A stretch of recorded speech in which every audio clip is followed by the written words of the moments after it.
നമസ്കാരം. രാഷ്ട്രീയ സ്വയം സേവക് അധ്യക്ഷനെ ഇന്ത്യൻ സെക്യൂരിറ്റിയുടെ അത്യുന്നതമായ ASL കാറ്റഗറിയിൽ പെടുത്തിയിരിക്കുകയാണ്.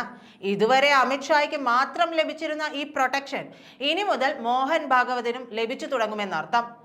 ഇതുവരെ ഉണ്ടായിരുന്നത് Z+ പ്രൊട്ടക്ഷൻ ആയിരുന്നു. സംരക്ഷകന്റെ സുരക്ഷ ഉറപ്പാക്കുന്നതിനുള്ള സുരക്ഷാ നടപടികളുടെ തയ്യാറെടുപ്പിലും മാനേജ്മെന്റിലും ASL ഡ്രിൽ ശ്രദ്ധ കേന്ദ്രീകരിക്കുന്നുണ്ട്.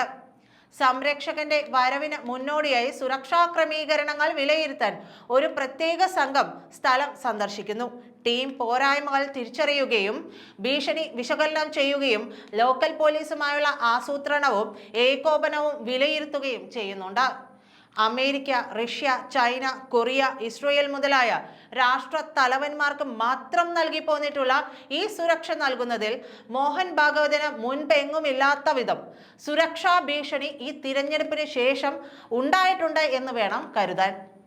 സംരക്ഷകന്റെ സുരക്ഷ ഉറപ്പാക്കാൻ ജില്ലാ ഭരണകൂടം, പോലീസ്, ആരോഗ്യ വകുപ്പ്, മറ്റ് പ്രാദേശിക ഏജൻസികൾ എന്നിവ സഹകരിക്കണമെന്ന് ASL പ്രോട്ടോകോൾ ആവശ്യപ്പെടുകയും ചെയ്യുന്നുണ്ട്.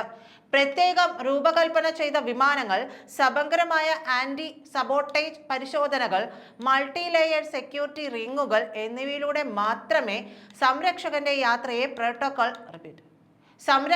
യാത്രയെ പ്രോട്ടോകോൾ നിർബന്ധമാക്കുന്നുണ്ട്.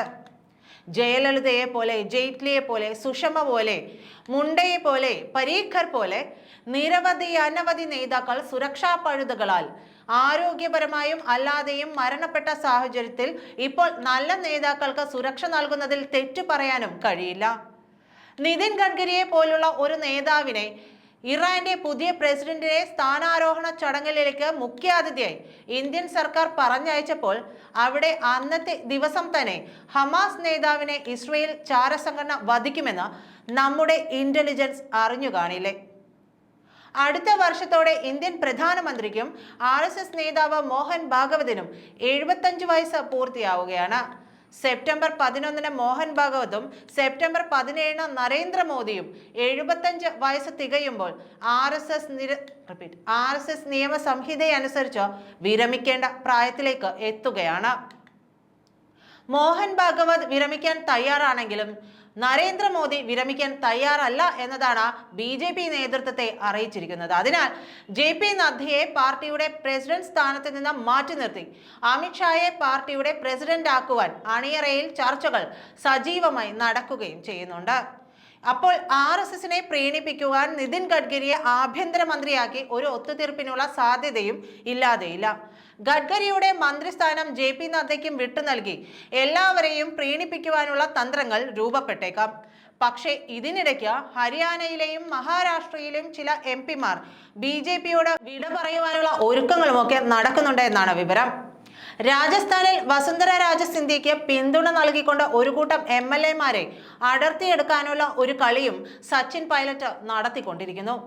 ബീഹാറിലെ നിതീഷ് ഇനിയൊരു കാലുമാറ്റത്തിന് ബാല്യമില്ല എന്ന് പ്രഖ്യാപിച്ചിട്ടുണ്ട്. എങ്കിലും ആന്ധ്രയിൽ ജഗ്മോഹൻ റെഡ്ഡിയെ പൂട്ടുവാൻ BJP പച്ചക്കൊടി കാണിക്കാത്തതിനാൽ നായിഡവും ഭീഷണികൾ മുഴക്കി തുടങ്ങി. ബംഗാളിൽ മലയാളി ഗവർണറെ കൊണ്ട് പരമാവധി കുത്തിത്തിരിപ്പുകൾ ഉണ്ടാക്കിക്കൊണ്ട് മമതയെ തുരുത്തുവാൻ പരിപാടികൾ ആസൂത്രണം ചെയ്യുന്നുണ്ടെങ്കിലും ഉത്തർപ്രദേശിലെ സ്ഥിതി അനുദിനം BJPക്ക് പ്രതികൂലമായിരിക്കുകയാണ്. എന്തായാലും ഇപ്പോൾ ഒരു തിരഞ്ഞെടുപ്പ് വന്നാൽ BJPക്ക് 150 സീറ്റുകൾ തികച്ചു കിട്ടില്ലെന്ന് രാഷ്ട്രീയ നിരീക്ഷകർ വിലയിരുത്തി തുടങ്ങിയിരിക്കുന്നു. ലോക്സഭയിലെ രാഹുൽ ഗാന്ധിയുടെയും തൃണമൂൽ MPമാരുടെയും തകർപ്പൻ പ്രകടനങ്ങൾ യുവതലമുറ ഒരു ആക്ഷൻ സിനിമ കാണുന്നത് പോലെയാണ് ഇപ്പോൾ വീക്ഷിച്ചു കൊണ്ടിരിക്കുന്നത്. എന്തായാലും തൃശ്ശൂരിൽ ഇപ്പോൾ ഒരു തിരഞ്ഞെടുപ്പ് വന്നാൽ സുരേഷ് ഗോപി 3ാം സ്ഥാനത്തേക്ക് പോകുമെന്ന് സുരേഷ് ഗോപിക്കും പാർട്ടിക്കും നന്നേ മനസ്സിലായി തുടങ്ങിയിട്ടുണ്ട്. അടുത്ത കൊല്ലം എല്ലാറ്റിനും ഒരു തീരുമാനം ഉണ്ടാകേണ്ടതാണ്. ഈ ഭരണം നിലനിൽക്കുമോ അതോ വീഴുമോ എന്നുള്ളതിനാണ് ആ തീരുമാനം ഉണ്ടാകേണ്ടത്. നന്ദി.